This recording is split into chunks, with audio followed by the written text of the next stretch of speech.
আসসালামু আলাইকুম, welcome back to my channel Aiman Saad Italy. সকলের সুস্থতা এবং দীর্ঘায়ু কামনা করে শুরু করছি একটি ভিডিও। রেসিপিও না, ভিডিও বলতে বিদেশে বসে দেশি পিঠা খেলাম, সেটাই আপনাদের সাথে শেয়ার করব। রেসিপি এর আগে দেওয়া আছে। আর পিঠা আমি মানে মাসে একবার করে তো খাই, মানে মাসে না। এখানে তো অনেক মিষ্টি খাবার পাওয়া যায়, এটা ওটা, পিঠা খাওয়ার কোনো মানে দরকার হয় না।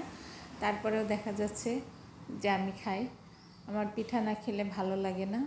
দেশি পিঠা খেতেই হবে, এটা আমার একটা নেশা। তো আমি আজকে তৈরি করেছিলাম তিল কলাই নারকেল দিয়ে একটা পিঠা।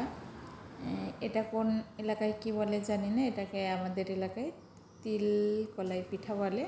তো দেখা যাচ্ছে সিদ্ধ পিঠা, ভাপা পিঠা, সব কিছুই বলে। তো পিঠা আমার সব পিঠাই পছন্দ।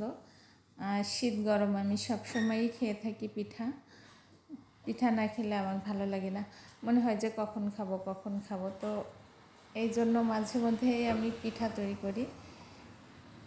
রেসিপি তো সবাই জানেন কম বেশি, তারপরে নতুনদের জন্য দেওয়া আছে। আর খেলাম, আপনাদের সাথে শেয়ার করলাম।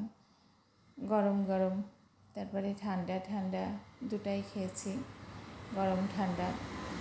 সকালে খেয়েছি হচ্ছে চা পিঠা, আর রাত্রিবেলায় তো গরম গরম পিঠা খেয়েছি, তৈরি করেছি আর খেয়েছি। সরি, রাত্রিবেলা না, বিকেলবেলায় করেছিলাম। কালকে সারাদিন বাইরে ছিলাম, বাইরে থেকে এসে পিঠা করেছি। আর এই যে এটা সকালে খেয়েছি, 1 কাপ চা আর পিঠা, আলহামদুলিল্লাহ।